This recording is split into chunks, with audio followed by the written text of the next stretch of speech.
Bank exam படிக்கும் மாணவர்களுக்கு வணக்கம். இப்போ வந்து ஆர்ஆர்பி பிஓ மெயின்ஸ் எழுத போகிறீங்க. நெக்ஸ்ட்டு பார்த்தீங்கன்னா ஆர்ஆர்பி கிளர்க்கு மெயின்ஸ் எழுதுவீங்க. அப்புறம் வரிசையாக பார்த்தீங்கன்னா ஐபிபிஎஸ் கிளர்க்கு மெயின் வரும், ஐபிபிஎஸ் பிஓ மெயின்ஸ் வரும். எல்லாத்துக்குமே ஜெனரல் நாலேஜ் பார்க்கும்போது ஒரு குறிப்பிட்ட ஏரியாவை ஃபோக்கஸ் பண்ணி படிக்கணும். இந்த வருஷம் டிஃபால்ட்டாக நமக்கு வந்து ஒலிம்பிக்லேருந்து ஒரு கொஸ்டின் கேட்கறதுக்கு நிறைய வாய்ப்பு இருக்குது. ஏன்னா 4 வருஷத்துக்கு ஒரு தான் ஒலிம்பிக் நடக்கும். அப்போ ஒலிம்பிக்கில் வந்து இந்த வருஷம் நடந்திருக்கனால இந்த வருஷம் எக்ஸாமில் கண்டிப்பாக ஸ்போர்ட்ஸ்லேருந்து கேட்காங்கன்னா ஒலிம்பிக்கு மிஸ் பண்ணுறதுக்கு வாய்ப்பே கிடையாது. நான் ஒலிம்பிக்கை தரவாக பார்த்து வச்சுருங்க. இந்த வருஷம் ஒலிம்பிக் பார்த்தீங்கன்னா சம்மர் ஒலிம்பிக்கு பேரா ஒலிம்பிக் ரெண்டும் ஒரே இடத்துல நடக்கும். விண்டர் ஒலிம்பிக் வேறு இடத்துல நடக்கும். நீங்கள் ரெண்டையும் கன்ஃபியூஸ் பண்ணிடக்கூடாது. இப்போ சம்மரும் பேரா ஒலிம்பிக்கும் பாரிஸில் நடக்குது. இப்போ அதை பற்றி பார்க்க போகிறோம். அதில் ஃபஸ்ட்டு பாரிஸில் நடக்கக்கூடிய சம்மர் ஒலிம்பிக்கை பற்றி பார்க்க போகிறோம். ரெண்டுமே பாரிஸ் தான். பாரிஸ்னாவே ஈஃபில் டவர் ஞாபகம் வச்சுருங்க. 3 மெடல் கொடுப்பாங்க. கோல்டு, பிரான்ஸு, சில்வர் கொடுப்பாங்க. எல்லாத்தையுமே இந்த ஈஃபில் டவருடைய அயனை கூட அதில் வச்சுருக்காங்க. அந்தளவுக்கு முக்கியமானது. அப்போ இதை பொறுத்த வரைக்கும் என்ன கேட்டிங்கன்னா, இங்கே 2024 சம்மர் ஒலிம்பிக். போன தடவை பார்த்தீங்கன்னா 2021 நடக்கணும். ஆனால் கொரோனானால 2021 பார்த்தீங்கன்னா டோக்கியோவில் நடந்துச்சு. இப்போ நெக்ஸ்ட்டு 4 வருஷம் கழிச்சு 2028 பார்த்தீங்கன்னா லாஸ் ஏஞ்சல்ஸ் வச்சு நடக்கும். லாஸ் ஏஞ்சல்ஸ் எங்கே இருக்குன்னா யூஎஸ்ஏல, அதுக்கு டார்ச் லைட் கொண்டு போயிட்டாங்க. 2032 பார்த்தீங்கன்னா பிரிஸ்பன்ங்கிறது எங்கே இருக்குன்னா ஆஸ்திரேலியா.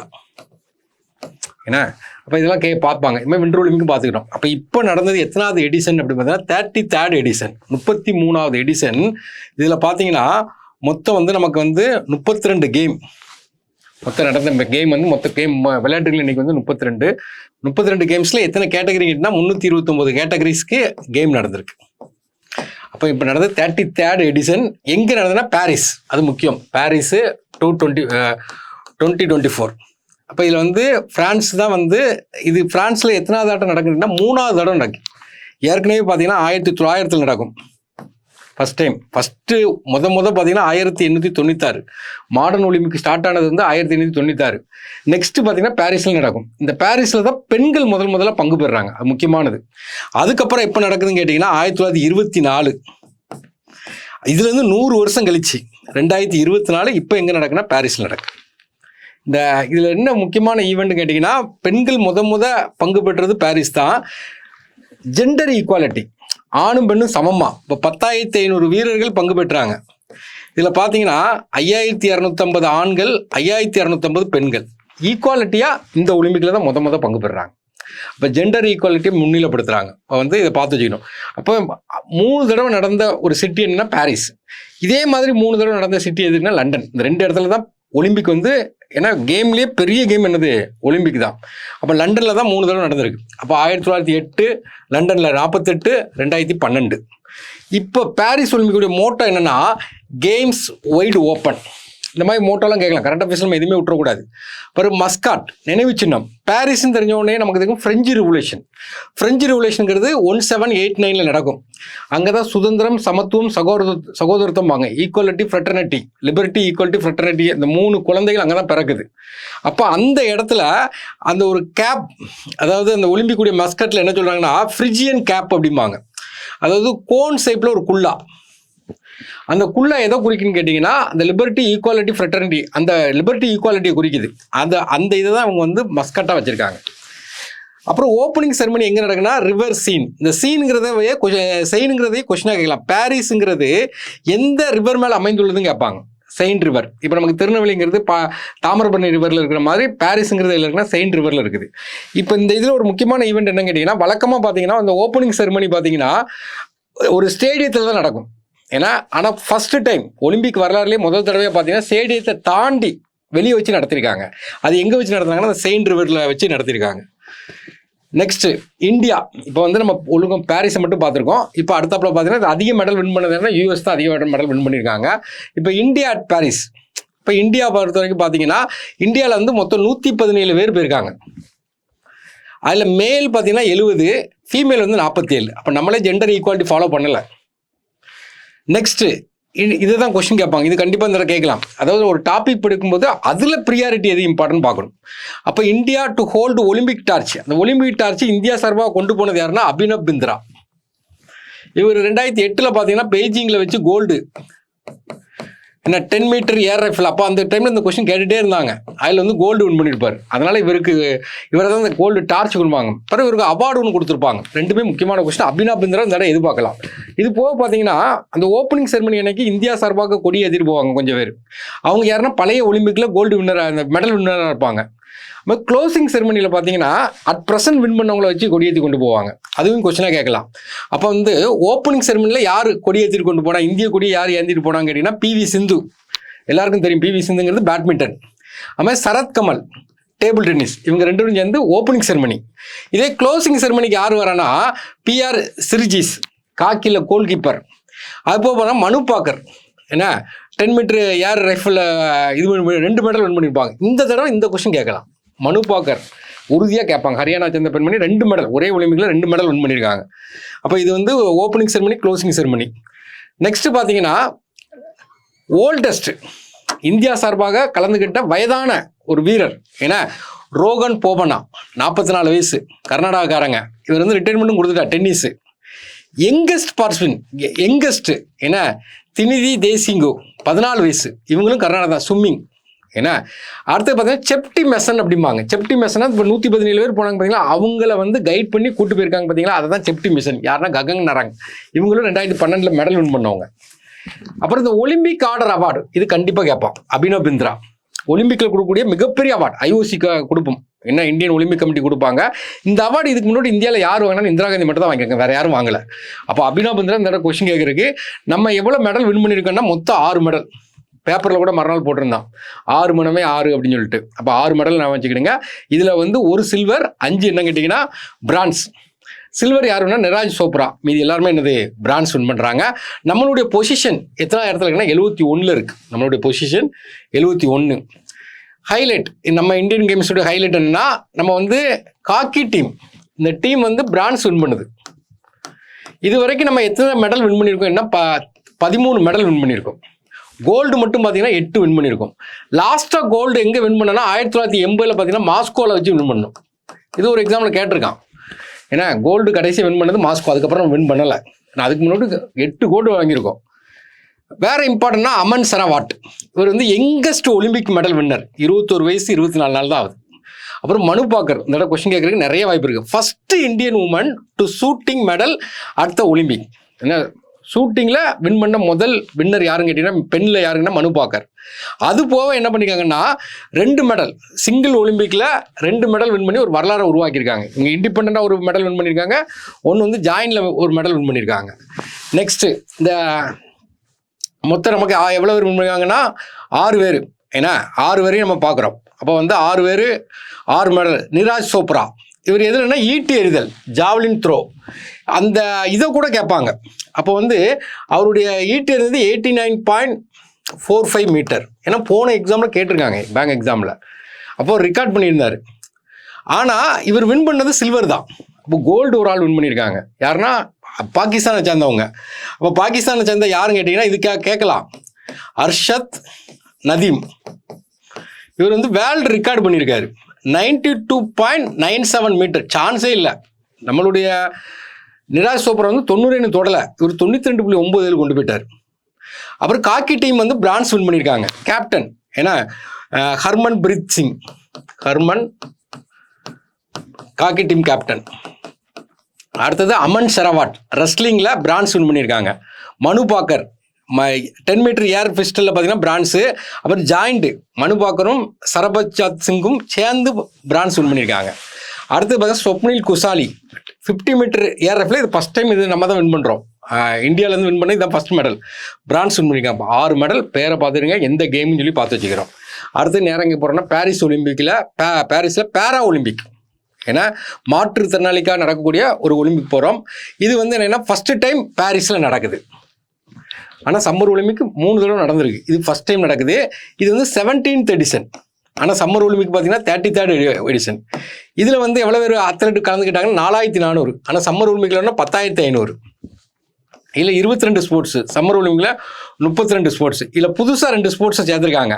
ஏன்னா பாரா டேக்வாண்டா பாரா பேட்மிண்டன் புதுசாக இந்த பேரா ஒலிம்பிக்கில் சேர்த்த கேம். இதில் பார்த்தீங்கன்னா இந்தியா சார்பாக எத்தனை பேர் போயிருக்காங்கன்னா 84.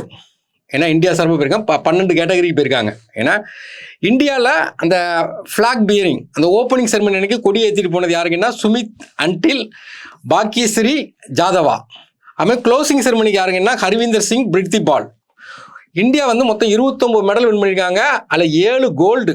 ஆக்சுவலாக சம்மரில் கோல்டே கிடையாது. இல்லை 7 கோல்டு. நம்மளோட பொசிஷன் என்னென்னா 18வது பொசிஷன். ஆனால் சம்மரில் பார்த்தீங்கன்னா சம்மர் ஒலிம்பிக்கில் பார்த்தீங்கன்னா நம்மளுடைய பொசிஷன் 71வது பொசிஷன். பாகிஸ்தான் ஒரே ஒரு கோல்டு தான், ஆனால் 62வது பொசிஷன் போயிட்டான். ஏன்னா ஆனால் இதில் நம்ம 18வது பொசிஷனில் இருக்கோம். நம்ம வந்து மொத்தம் இது வரைக்கும் எத்தனை மெடல் வின் பண்ணியிருக்கோம் சம்மர்லன்னு கேட்டிங்கன்னா 41 மெடல் வின் பண்ணியிருக்கோம். ஹைலைட்ஸ் பாரா ஒலிம்பிக்கில் ஹைலைட்ஸ் என்னன்னா அவானி லகாரா இவங்க first Indian woman to win 2 gold medal at the para Olympic. போன தடவையும் கோல்டு வாங்கினாங்க, இந்த தடவையும் கோல்டு வாங்கியிருக்காங்க. நெக்ஸ்ட்டு சுமித் அன்டில் இவங்களும் என்ன செய்கிறாங்கன்னா ஃபர்ஸ்ட் இந்தியன் மென். போன தடவையும் கோல்டு வாங்கியிருக்காங்க, இந்த தடவையும் என்ன செய்கிறாங்க கோல்டு வாங்குறாங்க. நெக்ஸ்ட்டு ஏன்னா ஹை ஜம்பில் மாரியப்பன். இந்த கொஸ்டின் கேட்கலாம்.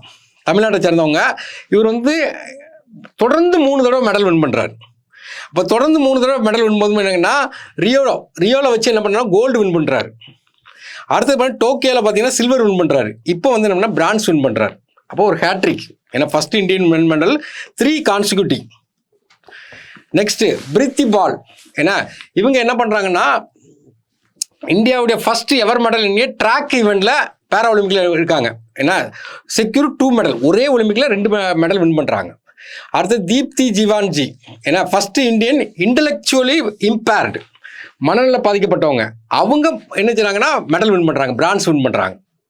அடுத்தது சீட்டால் தேவி இந்தியாவுடைய யங்கஸ்ட் பேரா Olympic medallist securing France mixed team event along side Rakesh கூட சேர்ந்து. இந்தியாவுடைய ஃபர்ஸ்ட் எவர் பேரா ஒலிம்பிக் ஆர்ச்சரி கோல்டு வாங்கியிருக்காங்க. யாருன்னா ஹர்வீந்தர் சிங்.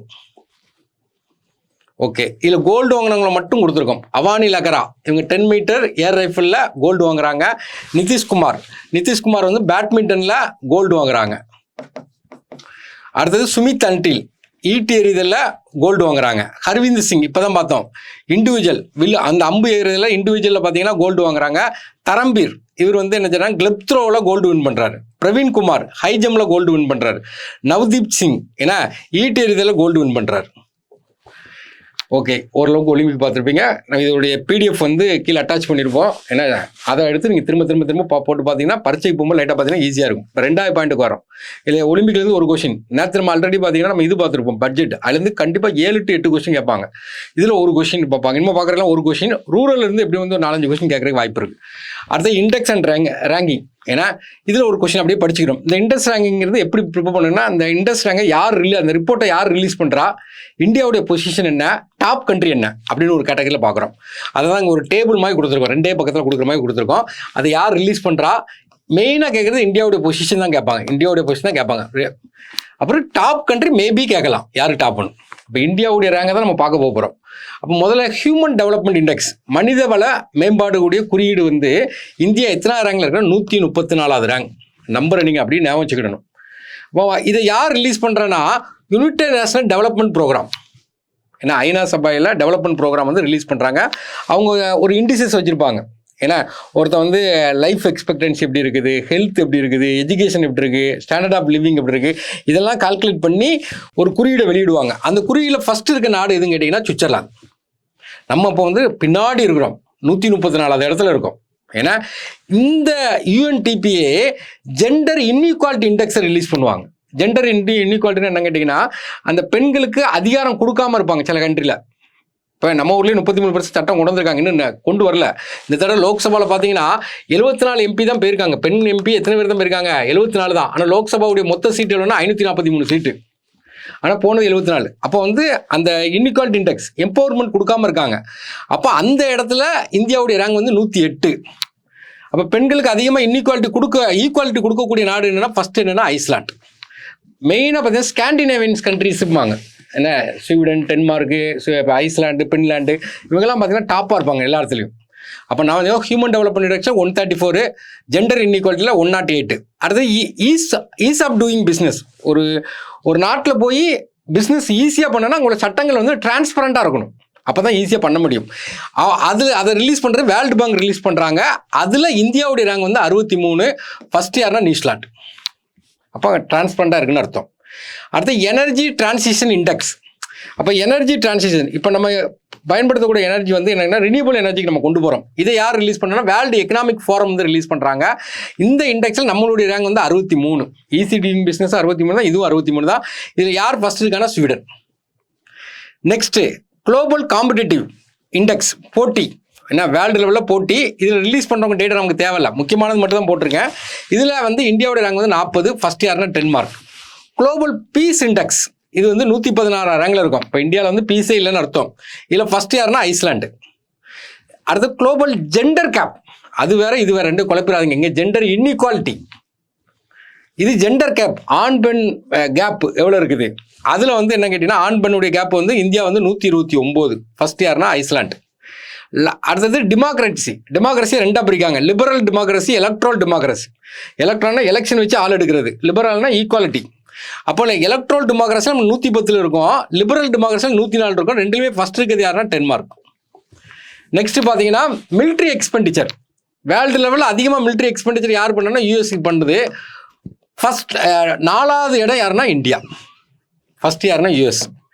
அடுத்தது international intellectual property global innovation index, புதுசாக இன்னோவேஷன் கண்டுபிடிப்பாங்க. அதுக்கு வந்து என்னங்கன்னா இன்டெலெக்சுவல் ப்ராப்பர்ட்டி இது பண்ணுறதுல வந்து இந்தியாவோட பொசிஷன் வந்து 42, ஃபர்ஸ்ட் யாருன்னா அமெரிக்கா. இதை ரிலீஸ் பண்ணுறது அவங்க தான், வேர்ல்டு இன்டெலெக்சுவல் ப்ராப்பர்ட்டி ஆர்கனைசேஷன். அப்புறம் குளோபல் ஹங்கர் இண்டெக்ஸ், இது கேட்பா 113, 1 இருக்குன்னு வச்சுக்கோங்க. ஹங்கர் இண்டெக்ஸ், ஏன்னா இந்த ஹங்கர் இண்டெக்ஸில் ஃபர்ஸ்ட் என்னன்னா பெலராஸ், ஏன்னா இது போக நீங்கள் என்னன்னா சைனா, சில்லி, இந்த 3மே வரும். நெக்ஸ்ட்டு வேர்ல்டு ஹாப்பினஸ் இண்டெக்ஸ், அதை ரிலீஸ் பண்ணுறது யுனைடெட் நேஷன். அதில் 126 இருக்கும் இந்தியா, பின்லாண்டு ஃபஸ்ட்டு. கரப்ஷனில் நம்ம இந்தியா வந்து 93 இருக்குது, ஃபஸ்ட்டு வந்து 10 மார்க். குளோபல் டெரரிசம், இது ரீசெண்டாக பேப்பரில் அடிக்கடி வந்துச்சு, அதை பார்த்து வச்சுக்கிடுங்க. இது யார் ரிலீஸ் பண்ணுறான்னா institute for economy and peace. India வந்து 14வது இடத்துல இருக்குது. அதிக டெரரிசம் இருக்கக்கூடிய நாடு பர்கினா ஃபாசோ, வெஸ்ட் ஆப்பிரிக்கா நாடு. குளோபல் பாஸ்போர்ட் பவர் ரேங்க், ஏன்னா குளோபல் பாஸ்போர்ட் பவர் ரேங்கில் நம்ம 66வது இடத்துல இருக்கும். அப்போ பாஸ்போர்ட் பவர் ரேங்க் அதாவது டிப்ளமெட்டிக் பவர், அதாவது டிப்ளமெட்டிக் இல்லை அந்த ராஜாங்க உறவுகள் இருக்கக்கூடிய நாடுகளில் வந்து நம்ம எத்தனை இடத்துல 66 இருக்கும். ஃபஸ்ட்டு யார் இருக்குன்னா யுனைடெட் அரப் எமிரேட். அதனால தான் இந்தியன்ஸ் நிறைய பேர் இப்போ ரீசெண்டாக பார்த்தீங்கன்னா நிறைய பேர் பார்த்தீங்கன்னா இந்தியா விட்டு வெளியே போய் எங்கே போய் செட்டில் ஆயிருக்காங்க, யுனைடெட் அரப் எமிரேட்டில் போய் செட்டில் ஆயிருக்காங்க. அடுத்தது பார்த்தீங்கன்னா ஹென்லி பாஸ்போர்ட் இண்டெக்ஸில் நம்ம 81 இடம். அப்போ ஹென்லி பாஸ்போர்ட்னா என்ன அப்படின்னு கேட்டிங்கன்னா விசா, ஃப்ரீ விசா கொடுப்பாங்க, நிறைய கண்ட்ரிக்கு போகிறதுக்கு ஃப்ரீ விசா கொடுப்பாங்க. அந்த இடத்துல நம்ம எத்தனை இடத்துல இருக்கோம், 81. டிப்ளமெட்டிக் ரிலேஷனில் நம்ம எத்தனை இடத்துல இருக்கோம், 66 எடுத்திருக்கோம். இப்போ நம்ம 2 டாபிக் கவர் பண்ணிக்கோம். தேங்க்யூ.